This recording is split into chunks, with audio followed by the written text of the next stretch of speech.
नमः पार्वती पते हर हर महादेव।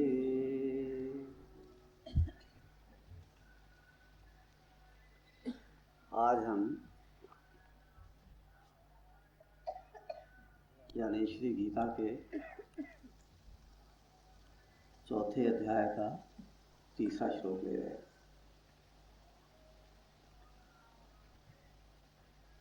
यदि किसी शास्त्र को समझना हो, उसके ऊपर सूक्ष्म विचार करना हो और उसके सूक्ष्म अर्थ को अपने हृदय में धारण करना हो और उसके अनुसार अपने जीवन का विकास करने का प्रयत्न करना हो, तो फिर शास्त्र को पढ़ने में जल्दी नहीं करना चाहिए।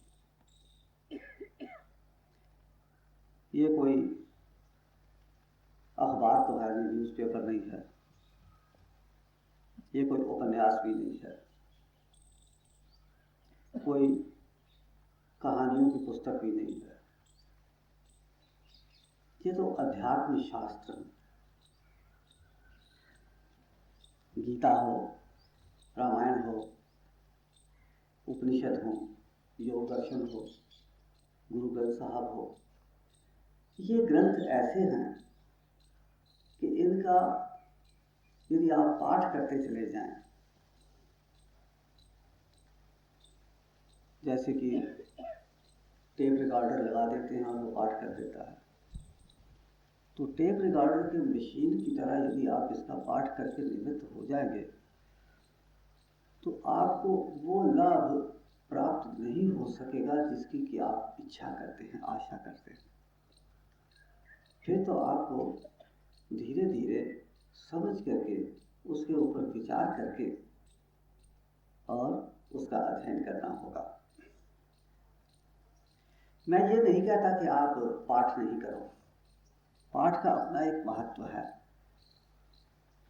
किंतु पाठ करने के साथ साथ यदि आप उसके ऊपर विचार भी करेंगे, उसको समझने का प्रयत्न भी करेंगे, तो फिर जब आप पाठ करेंगे तो उसका अर्थ आपके समक्ष स्पष्ट होगा। पाठ समझ करके करना और पाठ करते समय समझना कठिन होता है, इसलिए पाठ को अलग किया जाए और समझने का कार्य अलग किया जाए। जैसे कि गीता का पाठ करते हैं लोग, अभी चौथे अध्याय का रोज पाठ किया जाए, तो चौथे अध्याय का पाठ यदि आपको इसका अर्थ पता होगा, इसके ऊपर आपने विचार किया हुआ होगा, तो फिर इसका पाठ करते समय इसका अर्थ और इसका भाव आपके दृष्टि के समक्ष आपके सामने रहेगा और आप जल्दी जल्दी पाठ करते चले जाएंगे और फिर भी इसका अर्थ आपके सामने स्पष्ट रहेगा। योग दर्शन के अंदर इस विषय में एक सूत्र आता है, तज्जपः तदर्थ भावना। इसका जप किया जाए, इस नाम का मंत्र का जप किया जाए। किंतु जप कैसे किया जाए या पाठ किया जाए, कैसे किया जाए? अर्थ और भावना सहित। तज्जपः तदर्थ अर्थात उसका अर्थ और भावना, तज्जपः तदर्थ भावनम, अर्थ और भावना के सहित उसका जप किया जाए। तो मेरा कहने का भाव ये है कि ये ठीक है कि हमको तीसरे श्लोक तक पहुंचने में 15 दिन लग गए, किंतु 15 दिन कोई बहुत अधिक नहीं है। यदि आपको एक सूत्र की भी समझ आ जाए, एक श्लोक के चरण चौथे भाग की भी समझ आ जाए, तो आपके जीवन को वो पलट करके रख देते।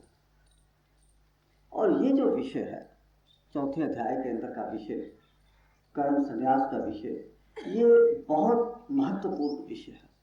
वैसे तो गीता के जितने भी श्लोक हैं और जितने भी शब्द हैं और जितने भी अक्षर हैं, एक एक अक्षर और एक एक शब्द महत्वपूर्ण है, किंतु जो चौथा अध्याय है उसके ऊपर तो गीता का आधार ही है। गीता का सारा जो भवन है वो चौथे अध्याय के ऊपर ही खड़ा है, क्योंकि साधना का जो श्री गणेश होता है, आप किसी भी साधन के अंदर चलो, जैसा कि मैं कल कह रहा था कि आप भक्ति योग के अंदर, ज्ञान योग के अंदर, ध्यान योग के अंदर, कर्म योग के अंदर, हठ योग के अंदर, किसी भी योग के अंदर आप चलो, आपका योग आरंभ आपके अंदर संस्कारों को देखते हुए, आपके चित्त के अंदर जगत के प्रति आसक्ति और आकर्षण को देखते हुए, आपके चित्त के अंदर रजोगुण की प्रधानता को देखते हुए कर्म आपके लिए आवश्यक है। जिस कर्म से आपने अपने चित्त को अशुद्ध किया है, वही कर्म करके अब आप अपने चित्त को शुद्ध कर सकते हैं। ये बड़ा महत्वपूर्ण प्रश्न है। बड़े बड़े भक्त और ज्ञानी, तपस्वी, साधक इस ओर उदासीन हो जाते हैं और फिर कुछ देर आगे जाकर के, आगे बढ़ करके और फिर नीचे वापस गिर जाते हैं, लौट आते हैं, आगे नहीं बढ़ पाते, क्योंकि उनके चित्त के अंदर के संस्कार क्षीण नहीं होते, उनके चित्त के अंदर की शुद्धि नहीं होती। परिणाम यह होता है कि वो कुछ समय चलते हैं, हट करके, जिद करके, अभ्यास करके थोड़ा सा आगे बढ़ने का प्रयत्न करते हैं और फिर लौट आते हैं। जब आगे बढ़ते हैं, उनके संस्कार उनको पीछे खींचते हैं, उनकी शक्ति बहिर्मुखी होती है, उनकी वासना, उनकी वृत्तियां, उनके चित्त के संकल्प विकल्प, उनकी बुद्धि के विचार सब कुछ बहिर्मुखी होता है। इसलिए वो आगे नहीं बढ़ पाते, बहुत आगे नहीं जा सकते। जहाँ तक अभ्यास उनका साथ देता है वहाँ तक वो कुछ आगे बढ़ने का प्रयत्न कर सकते हैं, करते भी हैं, बढ़ते भी हैं, किंतु फिर वापस गिर जाते हैं, वापस लौट आते हैं, क्योंकि अपने चित्त के अंदर के संस्कारों को शुद्ध करने की ओर वो उदासीन होते हैं। चित्त के अंदर की अशुद्धि, संस्कार, वासना, इसको शुद्ध करने का उपाय कर्म योग के अतिरिक्त दूसरा नहीं। केवल भक्ति योग से आपके चित्त के संस्कार क्षीण नहीं हो सकते। केवल ज्ञान योग से पठन पाठन कितना भी करते रहो, आप पूजा पाठ कितना भी करते रहो, आप ध्यान के अंदर कितना भी बैठने का प्रयत्न करो, आप हठ योग का अभ्यास कितना भी करो, किंतु जब तक आप कर्म को साथ लेकर के आगे नहीं बढ़ेंगे, क्योंकि जिस कर्म के करते करते आपका चित्त अशुद्ध हुआ है, वही कर्म करने पर अब आपका चित्त शुद्ध होगा। केवल मात्र आप कर्म का स्वरूप बदलता है, कर्म की दृष्टि को, मन की भावना को बदलने की आवश्यकता है, कर्म को छोड़ने की आवश्यकता नहीं। कर्म करते करते धीरे करके जैसे जैसे आपका चित्त शुद्ध होता जाएगा, जैसे जैसे आपका चित्त संतुलित विकसित होता चला जाएगा, वैसे वैसे कर्म गौण होता जाएगा, कर्म छूटता चला जाएगा। वैसे वैसे आपका जो भक्ति है या ज्ञान है या योग है या ध्यान का जो साधन है वो बढ़ता चला जाएगा और कर्म छूटता चला जाएगा। किंतु आपको आरंभ कर्म योग से ही करना पड़ेगा। आप गीता को चाहे भक्ति योग को पढ़ के देख लीजिए 12वां अध्याय में, किस आरंभ आप कर्म को छोड़ के नहीं कर सकते। तो आप आरंभ तो कर्म योग से ही करते हैं, अर्थात भगवान की सेवा समझ करके कर्म का अभ्यास करना शुरू करते हैं। धीरे धीरे आपके सेवा का स्वरूप बदलता चला जाता है, निष्काम कर्म बढ़ता चला जाता है, अनासक्त कर्म होता चला जाता है और धीरे धीरे करके आपकी जो भक्ति है या ज्ञान का जो साधन है वो बढ़ता चला जाता है और कर्म पीछे छूटता चला जाता है। ये सब चित्त की शुद्धि होने पर आधारित है। जैसे जैसे आपका चित्त शुद्ध होता जाएगा वैसे वैसे आपका भक्ति भाव बढ़ता जाएगा और कर्म छूटता चला जाएगा। तो कर्म को आपको नहीं छोड़ना है, कर्म अपने आप आपको छोड़ करके चला जाएगा। हम बड़ी भारी भूल कर देते हैं कि हम कर्म की ओर से उदासीन हो जाते हैं और कर्म को अपने आध्यात्मिकता में बंधन कारक समझने लगते हैं। कर्म बंधन कारक नहीं है, कर्म करने का मार्ग है। और हमारी बड़ी भारी भूल हो जाती है कि हम कर्म को बंधन कारक समझते हैं। जैसा कि मैंने कल आपको कहा था कि कर्म बंधन कारक नहीं है। बंधन का कारण कर्म के अंदर आपकी आसक्ति है। यदि आप आसक्ति त्याग करके कर्म करेंगे तो वो कर्म आपके बंधन का कारण नहीं होगा। और यदि आप मन के अंदर आसक्ति रख करके अर्थात अपने कर्म के फल का अपने मन के अनुकूल फल प्राप्त करने की इच्छा मन के अंदर रखेंगे तो आपका कर्म अर्थात आपके कर्म की आसक्ति आपके लिए बंधन का कारण हो जाएगी। और इसी बात को गीता के 4 अध्याय के अंदर समझा करके कहा गया है। और इसीलिए मैं ये कहता हूं कि गीता का 4 अध्याय जो है ये अत्यंत महत्वपूर्ण है, क्योंकि जितने भी इसके अंदर साधन बतलाए गए हैं उन साधनों का जो आरंभ है उसकी व्याख्या, उस कर्म संन्यास की व्याख्या, उस निष्काम कर्म योग, बुद्धि योग, योगा कर्म सुकौशलम, इसकी व्याख्या, स्थित प्रज्ञ की व्याख्या, कैसे उसको प्राप्त करना है, कैसे उसके अंदर आगे बढ़ना है, कैसे उस विषय को धारण करना है, इसकी व्याख्या 4 अध्याय के अंदर की गई है। तो मैंने आपको कल बताया था कि इसके अंदर तो विस्तार के साथ 4 अध्याय के अंदर समझाया गया है। और नहीं तो यदि सच पूछा जाए तो जो गीता के जो पहले 2 अक्षर हैं, तो पहले जो शब्द हैं धर्म क्षेत्रे कुरुक्षेत्रे, उसी की व्याख्या 4 अध्याय पे है। धर्म क्षेत्रे कुरुक्षेत्रे, ये शरीर धर्म कर्म क्षेत्र है और यही शरीर कुरुक्षेत्र है। अर्थात इस शरीर के द्वारा आप कर्म करोगे तो ये शरीर कुरुक्षेत्र हो जाएगा, और इस शरीर के द्वारा आप कर्तव्य कर्म को करोगे तो यही शरीर आपका धर्म क्षेत्र हो जाएगा।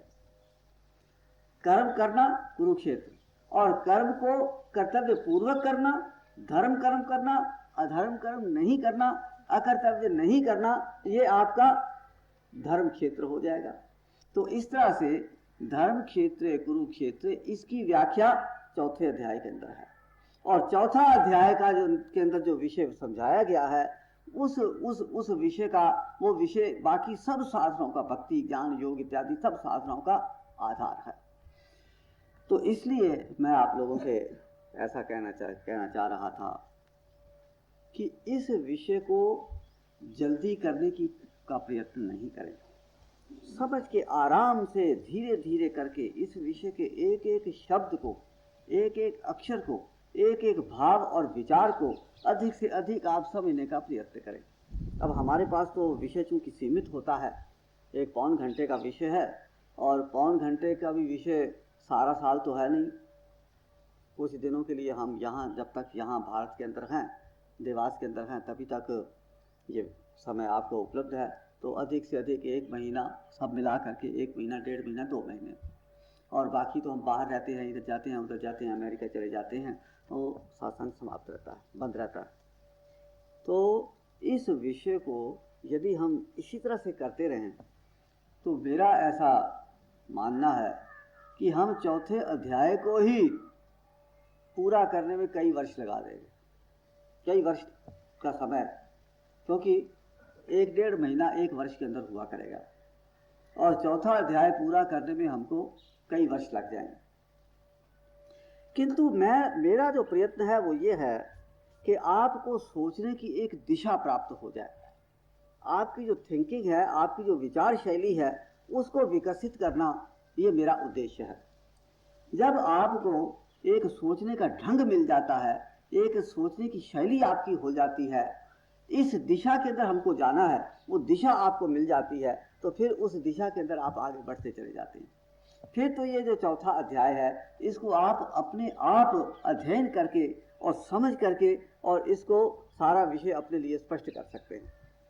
तो इसीलिए मैं अधिक जल्दी नहीं कर रहा, आराम से धीरे धीरे समझ करके, समझा करके, और आप लोगों के सामने ये जो मैं 3, 4, 5 श्लोक या 5-7 ये श्लोक जो आप लोगों के सामने करूँगा, तो मेरा प्रयत्न ये रहेगा कि इस 5-7 श्लोकों के अंदर ये सारा अध्याय, 4 अध्याय स्पष्ट हो जाए। 5-7 श्लोकों के अंदर ही सारे अध्याय का विषय आ जाए, और सारा विषय आपके सामने स्पष्ट हो जाए। इसलिए वह आराम से और धीरे धीरे समझा करके और स्वयं समझ करके और आगे बढ़ रहा हो। तो आज तीसरा श्लोक हम ले रहे हैं। स एवायं मया तोद्य योगा प्रोक्ता परा पुरातन भक्तोऽसि मे सखा चेति रहस्यं हेतुरुत्तम। भगवान कृष्ण अर्जुन को कह रहे हैं कि हे भाई, आज वही कर्म योग मैं तुम्हें बता रहा हूं। भगवान कृष्ण पहले ये कह ही चुके हैं कि जो कर्म योग का रहस्य मैं तुम्हें बतला रहा हूं ये कोई नया नहीं है। ये नहीं कि मैंने इसको सूर्य को कहा था, इक्ष्वाकु कहा था, और उसके बाद फिर इक्ष्वाकु से होता हुआ अनेकों राज ऋषियों के अंदर से होता हुआ, अनेकों सिद्ध पुरुषों महापुरुषों के अंदर से होता हुआ ये जगत के अंदर चला आ रहा है। कभी ये ज्ञान प्रकट हो जाता है और कभी ये ज्ञान अप्रकट हो जाता है, अर्थात गुप्त चलता है। कहीं कहीं कोई साधक इस बात को जानता है, समझता है, और नहीं तो ये साधन या कोई भी विद्या कभी प्रकट हो जाती है, कभी लुप्त हो जाती है, कभी प्रकट हो जाती है, कभी लुप्त हो जाती है। तो भगवान कहते हैं कि इसी प्रकार से ये जो मैं कर्मयोग का, आत्मज्ञान के आधार पर कर्मयोग का विषय तुम्हें समझाने जा रहा हूं, ये भी विषय कोई नया विषय नहीं है, ये पहले से चला आ रहा है। केवल लोग जो हैं वो वासनाओं के अंदर, वासनाओं के फेर में पड़ गए हैं, देह बुद्धि के मोह में पड़ गए हैं, और इसीलिए वो ये आत्मज्ञान भूल गए। ये ज्ञान आज भी उनके अंदर विद्यमान है, आज भी प्रत्येक चित्त के अंदर इसका ज्ञान विद्यमान है, किंतु किसी को ये पता नहीं कि ये ज्ञान उनके चित्त में है। किसी को ये पता नहीं कि वो एक बड़ा भारी खजाना अपने अंदर लेकर के बैठे, बड़ी भारी एक अमूल्य निधि लेकर के अपने अंदर में बैठे हुए हैं, ये किसी को मालूम नहीं है। सब जगत के मोह के अंदर पड़े हुए हैं, सब माया के जंजाल के अंदर पड़े हुए हैं, जगत के सुखों के अंदर भटकते भटकते अपना सारा जीवन व्यर्थ नष्ट कर देते हैं, किंतु अपने अंदर झांक करके नहीं देखते, जहाँ की सुख और शांति और आनंद का खजाना, अमूल्य निधि उनके चित्त के अंदर छुपी पड़ी है। तो भगवान कहते हैं कि जो ज्ञान जगत के आदि काल से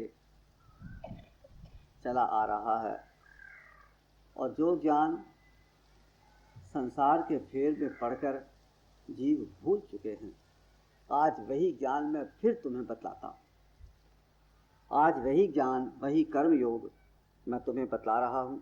अब तुम अपने सब संदेह छोड़ दो। ये कर्म योग का तत्व मेरे हृदय का एक गहन रहस्य है। मैं आपको ये याद करवा दूं कि गीता का आरंभ, गीता का उपदेश किन परिस्थितियों में हुआ। गीता के उपदेश का कारण है अर्जुन का युद्ध करने से इनकार करना। जब अर्जुन युद्ध से इनकार कर देता है तब फिर भगवान उसको गीता का उपदेश देते हैं। अर्थात जब जीव कर्म की ओर से उपराम होना शुरू कर देता है और ये कहता है कि मैं तो भगवान का भजन करूंगा, तो भगवान कहते हैं कि नहीं, भगवान का भजन करने से पहले तुमको कर्म करना पड़ेगा। यही विषय है ना। अर्जुन ये कहता है कि मैं तो वन के अंदर जाकर के भगवान का भजन करूंगा, सन्यासी होकर के ध्यान करूंगा और भिक्षा मांग करके अपना जीवन निर्वाह करूंगा, अर्थात तपस्वी जीवन बिताऊंगा, सन्यासी जीवन बिताऊंगा, भगवान का भजन करता हुआ जीवन बिताऊंगा। भगवान कहते हैं नहीं, उस जीवन को यदि तुमको बिताना है तो उससे पहले तुम्हें कर्म करना पड़ेगा। युद्ध करो, युद्ध करके, कर्म करके ऐसी स्थिति उत्पन्न करो, ऐसी चित्त की अवस्था उत्पन्न करो कि तुम भगवान का भजन कर सको। 18वें अध्याय के अंदर जब आप जाएंगे तो 18वें अध्याय में भगवान ये बतलाते हैं कि जब भगवान का भजन कोई करना चाहता है, ध्यान करना चाहता है, पूजा पाठ करना चाहता है, तो उसके लिए उसे अपने चित्त को वैसा निर्मित करना पड़ता है। जब तक उसका चित्त वैसा निर्मित नहीं हो जाता तब तक भगवान का भजन कोई कर ही नहीं सकता, क्योंकि मन तो इधर चंचल होता है, उधर भागता है, इधर जाता है, उधर जाता है। तो पहले अपने चित्त को उस योग्य निर्मित करो कि आप भगवान का भजन कर सको। तो भगवान का भजन के योग्य चित्त को निर्मित करने के लिए भगवान सबसे पहले कहते हैं, पहली शर्त, बुद्ध्या विशुद्ध्या युक्ता। पहले तो अपने बुद्धि को शुद्ध करो, अपने आप को शुद्ध बुद्धि से युक्त करो। बुद्ध्या विशुद्ध्या युक्ता जित्यात्मानं नियम्य च शब्दादीन् विषयांस् त्यक्त्वा रागद्वेषौ विदस्य च विविक्त सेवी लघ्वाशी यत्वा कायमानसः ध्यान योग परो नित्यं वैराग्यं समुपास्थितः अहंकारं बलं दर्पं। ये यहाँ पर आया। कहते हैं, भगवान कहते हैं कि इस प्रकार से जब तुम साधना करते रहोगे, अपने आप को वैराग्यवान करोगे, शुद्ध बुद्धि से युक्त करोगे, विषयों से अपने आप को हटाओगे, थोड़ा खाओगे, थोड़ा शयन करोगे, भगवान के ध्यान में लगे रहोगे, आपका वैराग्य पक्का वैराग्य होगा। कारण वैराग्य नहीं होगा, क्षणिक वैराग्य नहीं होगा, पक्का वैराग्य होगा। और उसके पश्चात साधना करते करते, कर्म करते करते आपको क्या करना है? अहंकारं बलं दर्पं कामं क्रोधं परिग्रहं विमुच्य निर्ममः शांतः ब्रह्मभूयाय कल्पते। अपने चित्त के अंदर का अहंकारं बलं दर्पं कामं क्रोधं परिग्रहं, इन सब को जला करके भस्म कर दो। और इसके स्थान पर आपका जो चित्त है निर्ममः, ममता रहित और शांतः, शांत हो जाए। अब अर्जुन का चित्त ममता रहित और शांत नहीं था। अर्जुन के चित्त के अंदर क्या था कि तो मेरे सगे संबंधी बैठे हुए हैं, मेरे साथ लड़ने के लिए तैयार हैं, मैं इनको कैसे मारूं। सगे संबंधियों के प्रति अर्जुन के चित्त के अंदर ममत्व का भाव था, ममता भाव था। उसके चित्त के अंदर विषाद था, दुख था, उसको वो बेचैन हो रहा था, उसको समझ नहीं आ रही थी कि ये करूं कि वो करूं, ऐसा करूं कि वैसा करूं, क्या उचित है क्या अनुचित है। जो निर्मम और शांत चित्त भगवान का भजन करने के लिए आवश्यक है वो अर्जुन का नहीं था। इसी प्रकार से जगत के मनुष्य जब भगवान के भजन की ओर प्रवृत्त होते हैं तो कर्म का विषय बीच में से छोड़ देते हैं, कर्म की सीढ़ी को छोड़ जाते हैं और एकदम छलांग लगा करके भक्ति के ऊपर पहुंच जाते हैं, ज्ञान के ऊपर चले जाते हैं, पठन पाठन शुरू कर देते हैं। एकदम ब्रह्म ज्ञान प्राप्त करने के लिए, समाधि की अवस्था प्राप्त करने के लिए, या समाधि के भी पश्चात जीवन मुक्त अवस्था प्राप्त करने के लिए, सहज अवस्था प्राप्त करने के लिए आगे बढ़ना शुरू कर देते हैं और कर्म की जो सीढ़ी बीच में छोड़ जाते हैं। कुछ देर वो आगे बढ़ते भी हैं, किंतु आगे बढ़ने के बाद फिर वो गिर जाते हैं, क्योंकि इतनी लंबी छलांग नहीं लगा सकते। जब तक चित्त के अंदर संस्कार हैं, जब तक चित्त में चंचलता है, जब तक चित्त जगत के विषयों की ओर आकर्षित है, तब तक आपको कर्म करना पड़ेगा। जब तक आपके चित्त के अंदर रजोगुण है तब तक आपको कर्म करना पड़ेगा। तो रजोगुण का शमन करने के लिए आपको कर्म करना आवश्यक है। अपने संस्कारों और वासनाओं को क्षीण करने के लिए आपको कर्म करना, चाहे मैं चलता फिरता, उठता बैठता, खाता पीता, सोता जागता, घर का काम करता, या जो कुछ भी मैं करता हूँ सब भगवान की सेवा क्यों नहीं होती।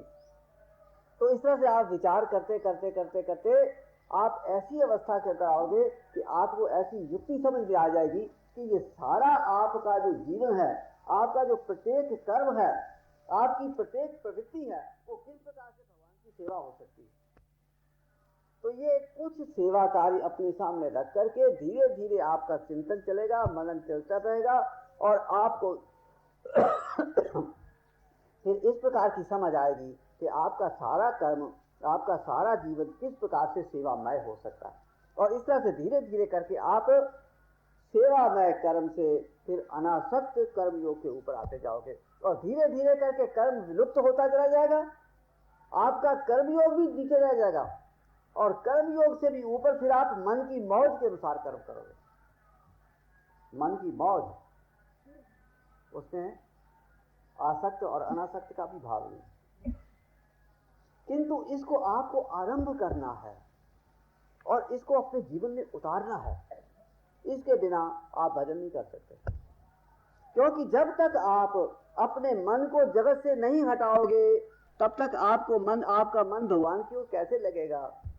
जब तक आपका मन जगत में लगा हुआ है तब तक आपका मन भगवान में नहीं लग सकता, और जब आपका भगवान में मन लग जाएगा तो आपका मन जगत में नहीं लगेगा। किंतु बीच में आपको एक ऐसी अवस्था लानी पड़ेगी कि जब आप जगत की ओर तो अपना मन कर्तव्य समझकर, आसक्ति युक्त नहीं, जगत की ओर आपका मन लगेगा तो आसक्ति युक्त होकर के नहीं, कर्तव्य समझकर, भगवान की सेवा समझकर, और आपका जो मन है वो तो भगवान की ओर लगा रहेगा। तो इसका जो सर्वश्रेष्ठ उदाहरण है वो है गोपी, भगवान कृष्ण की गोपियां। भगवान कृष्ण की गोपियां, उनके घर परिवार थे, उनकी गौएं थी, वो दूध निकालती थी, उनके पति थे, उनके बाल बच्चे थे, अपने पतियों की सेवा करती थी, अपने बाल बच्चों की देखभाल करती थी, दूध निकालती थी, बिलोती थी, मक्खन निकालती थी। किंतु उनके हृदय के अंदर जो प्रेम था वो भगवान के प्रति था। ये सब कर्म जो भी करती थी, पति की सेवा करती थी, बच्चों की देखभाल करती थी, घर का काम करती थी, सब करती थी और कुशलता पूर्वक करती थी, लेकिन हृदय के अंदर का जो प्रेम था, इस प्रेम के अंदर वासना का कोई कार्य नहीं, वासना नहीं है, ये तो शुद्ध हृदय का प्रेम है, आध्यात्मिक प्रेम है। इसके अंतर में वासना का समावेश नहीं है। वासना पूर्ति के लिए तो जगत है, वो तो हृदय का प्रेम होता है, भगवान के साथ उनका हृदय का प्रेम था। तो गोपी तत्व, गोपी प्रेम एक ऐसा प्रेम है, एक ऐसा उत्कृष्ट प्रेम है, एक ऐसा उत्कृष्ट उदाहरण है हमारे समक्ष कि किस प्रकार से जगत का काम करते हुए, जगत के अंदर कर्तव्य का पालन करते हुए, जगत के अंदर सेवा करते हुए अपने हृदय का सारा प्रेम भगवान के प्रति कैसे अर्पित किया जा सकता है, समर्पित किया जा सकता है। और यही बात भगवान कृष्ण अर्जुन को समझाने जा रहे हैं 4 अध्याय के अंदर। तो जब भगवान ये कहते हैं कि ये कर्म योग तत्व मेरे हृदय का एक गहन रहस्य है, पर उसे भी मैंने तुमसे गुप्त नहीं रखा क्योंकि तुम मुझे बहुत ही प्रिय हो। भगवान कहते हैं कि ये रहस्य मेरे हृदय के अंदर का रहस्य है। मेरे हृदय के अंदर का रहस्य है का अर्थ यह है कि प्रत्येक व्यक्ति के हृदय का रहस्य है। प्रत्येक व्यक्ति अपने हृदय के अंदर इस रहस्य को छुपा करके बैठा हुआ है और प्रत्येक व्यक्ति को यह पता ही नहीं है कि उसके हृदय के अंदर कौन सा रहस्य छुपा हुआ है। हम तो अपने हृदय के अंदर छुपे हुए रहस्य को तो क्या जान सकते हैं, हम हृदय के अंदर की वासना को भी नहीं जानते, हम हृदय के अंदर के संस्कारों को नहीं जानते, हम हृदय के अंदर की भावों को नहीं जानते, प्रसुप्त अवस्था में जो वासना है उसको नहीं जानते। हमें तो जब क्रोध आता है, हम क्रोध में पागल हो जाते हैं, तब हमको क्रोध पता लगता है। जब हमारे चित्त के अंदर आसक्ति उदय हो जाती है तब हमको पता लग सकता है कि हम आसक्ति युक्त हो रहे हैं, नहीं तो आसक्ति तो हमारे चित्त के अंदर विद्यमान है। इसी प्रकार से विभिन्न प्रकार के विकार, विभिन्न प्रकार की वासनाएं हमारे चित्त के अंदर है किंतु हमको नहीं पता। और इन वासनाओं के, इन संस्कारों के भी पीछे, इनके नीचे दबा पड़ा है ये रहस्य, कर्मयोग का रहस्य। प्रत्येक चित्त के अंदर, प्रत्येक जीव के चित्त के अंदर ये रहस्य है। जब भगवान कृष्ण ये कहते हैं कि ये रहस्य मेरे अंदर छुपा हुआ है, तो ये रहस्य प्रत्येक जीव के चित्त के अंदर छुपा हुआ है। तो भगवान जब ये कहते हैं कि हे अर्जुन, मैं तुम्हें ये बतला रहा हूं, तेरे सामने ये मैं जो रहस्य है इसको प्रकट कर रहा हूं, क्यों? क्योंकि तू मेरा प्रिय है, तू मेरा सखा है, तू मेरा मित्र है, तेरी और मेरी जाति एक है, हम दोनों सजातीय हैं। तेरी मित्रता भगवान के जगत के प्रति नहीं है, मेरे प्रति है। तू मेरा मित्र है, जगत का मित्र नहीं है, इसलिए मैं तुम्हें बता रहा हूं। इसका अर्थ यह है कि हमारा छुपा हुआ जो चित्त के अंदर का जो छुपा हुआ रहस्य है वो हम पर कैसे प्रकट होगा? जब हमारे हृदय के अंदर भगवान के प्रति प्रेम पैदा हो जाएगा, जब हम जगत के मित्र नहीं रह करके भगवान के मित्र हो जाएंगे, जब हमको जगत के अंदर कुछ प्राप्त करना नहीं रहेगा, भगवान को प्राप्त करना हमारे समक्ष लक्ष्य हो जाएगा, जब हम जगत की ओर आगे नहीं बढ़ेंगे, भगवान की ओर आगे बढ़ेंगे, तब हमारे ही चित्त के अंदर छुपा हुआ रहस्य हमारे समक्ष प्रकट हो जाएगा। इस बात को आप समझिए कि कृष्ण और अर्जुन दोनों हमारे अंतर में हैं। प्रत्येक जीव के चित्त के अंदर कृष्ण भी है और अर्जुन भी है। अर्जुन चित्त की वो स्थिति है जो कि शुद्ध और सात्विक अवस्था है। शुद्ध और सात्विक अवस्था, चित्त की शुद्ध और सात्विक अवस्था प्रत्येक जीव के चित्त के अंदर है। और कृष्ण अर्थात शुद्ध आत्मिक विवेक, आत्मा की आत्मिक ज्ञान चित्त के अंदर है। अर्थात कृष्ण भी चित्त के अंदर है और अर्जुन भी चित्त के अंदर है, किंतु अर्जुन भी गुप्त है और कृष्ण भी गुप्त है। और हमारे चित्त के ऊपर क्या आया हुआ है? जगत, जगत की वासनाएं, जगत की इच्छाएं और कामनाएं और तृष्णाएं, इनसे आवृत्त होकर के हमारे चित्त के अंदर का कृष्ण और हमारे चित्त के अंदर का अर्जुन दोनों गुप्त हो गए हैं। और इनके अंदर का जो रहस्य है, जो ज्ञान है, जो कर्म योग का ज्ञान है, जो अध्यात्म का मार्ग है, वो भी हमारे अंतर में है, किंतु ये सब हमारे चित्त के अंदर की वासनाओं के नीचे दब करके रह गए हैं, पड़े हुए हैं, रहस्य बना हुआ है। तो भगवान कृष्ण अर्जुन को यहाँ पर कह रहे हैं कि ये कर्मयोग का तत्व मेरे हृदय का एक गहन रहस्य है, पर उसे भी मैंने तुमसे गुप्त नहीं रखा, क्योंकि तुम मुझे बहुत ही प्रिय हो। यदि आपको ये गुप्त रहस्य समझना है तो भगवान के अत्यंत प्रिय आपको बनना पड़ेगा। गीता के 12वें अध्याय के अंदर भगवान ने ये बतलाया है कि मेरा प्रिय भक्त कौन है। यहां जो भगवान ये कह रहे हैं कि तुम मेरे प्रिय हो, तो भगवान का प्रिय बनने के लिए आपको क्या करना है? भगवान का प्रिय बनने के लिए आपको चित्त की कैसी अवस्था लानी है, वो अवस्था का वर्णन भगवान 12वें अध्याय के भक्ति योग के अंदर बताते हैं। तो यहाँ पर तो विषय विस्तार के साथ नहीं समझाया गया। 12वें अध्याय के अंदर जब आप जाएंगे तो इस विषय को का विस्तार से वर्णन होगा। पर उसे भी मैंने तुमसे गुप्त नहीं रखा, क्योंकि तुम मुझे बहुत ही प्रिय हो। हे वीर पार्थ, तुम पूर्ण प्रेम के अवतार, भक्ति के प्राण और मित्रता के जीवन सर्वस्व हो। यह है अर्जुन, तुम पूर्ण प्रेम के अवतार। पहले तो यह है कि आपके हृदय में जितनी भी अन्य वासनाएं हैं, इच्छाएं हैं, कामनाएं हैं, आशाएं हैं, जगत में से कुछ प्राप्त करने की जिज्ञासा है आपके मन के अंदर, इन सब इच्छाओं और कामनाओं और वासनाओं को बदल करके आपके हृदय के अंदर भगवान के प्रति पूर्ण प्रेम आ जाए। आपके हृदय के अंदर जो कामनाएं और वासनाएं हैं वो तो चित्त को अशुद्ध करती है, और भगवान के प्रति जो शुद्ध प्रेम है वो हृदय की शुद्ध अवस्था है। तो आपके लिए सबसे अधिक उत्तम बात यह है कि आपके हृदय के अंदर का जितना भी प्रेम है वो सारे का सारा प्रेम भगवान के अर्पित हो जाए, और किसी वस्तु के प्रति आपके चित्त के अंदर प्रेम नहीं हो। बाकी तो सारे जगत के प्रति आपके चित्त के अंदर कर्तव्य का भाव हो। पिता के प्रति, माता के प्रति, पत्नी के प्रति, पति के प्रति, बच्चों के प्रति, भाइयों के प्रति, समाज के प्रति, देश के प्रति मेरा क्या कर्तव्य है। प्रेम नहीं, आसक्ति नहीं, कर्तव्य। आप अपने चित्त के अंदर विद्यमान आसक्ति को कर्तव्य का रूप दो, और आपके चित्त के अंदर का जो प्रेम है वो भगवान के अर्पण कर दो। तब आप अर्जुन बन सकोगे। अर्जुन बनने के लिए पहला काम आपको क्या करना है कि पूर्ण प्रेम, अपने हृदय के अंदर का जितना भी प्रेम है पूर्ण रूपेण भगवान के प्रति समर्पित हो। जैसे कि गोपियों के चित्त के अंदर का प्रेम, सारे का सारा प्रेम भगवान के प्रति और अपने चित्त के अंदर जगत के प्रति कर्तव्य का भाव, यही तो गोपी प्रेम है, यही गोपियों के चित्त की अवस्था है। और फिर भक्ति के प्राण, ये जो आपके चित्त के अंदर जो प्रेम पैदा होगा वही भक्ति का प्राण होगा, क्योंकि प्रेम के बिना, हृदय के अंदर के प्रेम के बिना आपके चित्त में भक्ति का भाव पैदा नहीं हो सकता। प्रेम के बिना आपके चित्त के अंदर समर्पण का भाव पैदा नहीं हो सकता, और आपके चित्त के अंदर प्रेम और समर्पण का भाव जो है यही भक्ति है।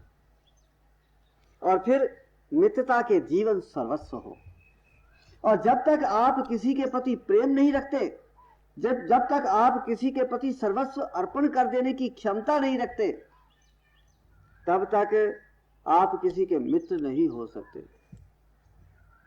तो यदि आप भगवान को अपना मित्र समझते हैं तो भगवान के प्रति सब कुछ अर्पण आपको करना पड़ेगा। यदि आप भगवान के प्रति प्रेम का भाव रखते हैं तो अपने प्रेमी के प्रति आपको सब कुछ अर्पण कर देना पड़ेगा। यदि आप भगवान को पति समझते हैं तो अपना सर्वस्व भगवान को अर्पण करना पड़ेगा। अर्थात भगवान के प्रति समर्पित हो जाना, यही मित्र भाव है, यही भक्ति भाव है, और यही प्रेम का भाव है। और यही यदि हमारे चित्त के अंदर उत्पन्न हो जाए तो आज ही भगवान कृष्ण हमारे हृदय के अंदर प्रकट हो जाएंगे और हम अर्जुन बनकर के भगवान से गीता का उपदेश ग्रहण करेंगे। हरि ओम तत्सत। श्री गुरु महाराज की जय। नमः पार्वती पतये। हर हर महादेव।